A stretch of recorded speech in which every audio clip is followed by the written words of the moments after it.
নেপাল তিব্বতে আকস্মিক বন্যায় নিখোঁজের সংখ্যা বেড়ে ১৩৮৪ জনে। নেপাল ও তিব্বতে আকস্মিক বন্যায় ভয়াবহ পরিস্থিতি তৈরি হয়েছে।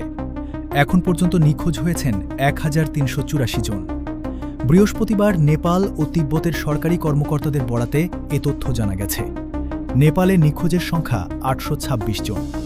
এর মধ্যে প্রায় ৫০০ জন বিদেশি নাগরিক বলে জানিয়েছে দেশটির পর্যটন বিভাগ। নিখোঁজ বিদেশিদের মধ্যে রয়েছেন ১৭৭ জন ভারতীয়, ২৩ জন মার্কিন, ৩৪ জন অস্ট্রেলীয়, ৩৩ জন ব্রিটিশ এবং ২৫ জন কানাডীয় নাগরিক।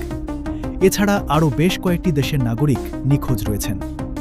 নেপালের পুলিশ বলছে তল্লাশি অভিযান আবারও শুরু হয়েছে, ফলে নিখোঁজের সংখ্যা আরও বাড়তে পারে। উদ্ধার হতে পারে আরও মরদেহ, এমন আশঙ্কাও রয়েছে। অন্যদিকে চীনের রাষ্ট্রায়ত্ত টেলিভিশন সিসিটিভি জানিয়েছে ভোতি কোশি নদীর আকস্মিক বন্যায় তিব্বতে নিখোঁজ হয়েছেন ৫৫৮ জন। তাদের মধ্যে ২৬০ জন বিদেশি নাগরিক। বন্যার ভয়াবহ স্রোতে সীমান্ত এলাকার মানুষজন ভেসে যাওয়ার দৃশ্যও ধরা পড়েছে বিভিন্ন ভিডিওতে। পানির সঙ্গে কাদা, পাথর ও ধ্বংসাবশেষের স্রোতে ভেসে গেছে বাড়িঘর, রাস্তাঘাট ও বিদ্যুৎ প্রকল্প। এই ভয়াবহ দুর্যোগ থেকে ভাগ্যক্রমে বেঁচে গেছেন নেপালের ৬৮ বছর বয়সী কেশব প্রসাদ বড়াল। তবে বাঁচাতে পারেননি নিজের স্ত্রীকে।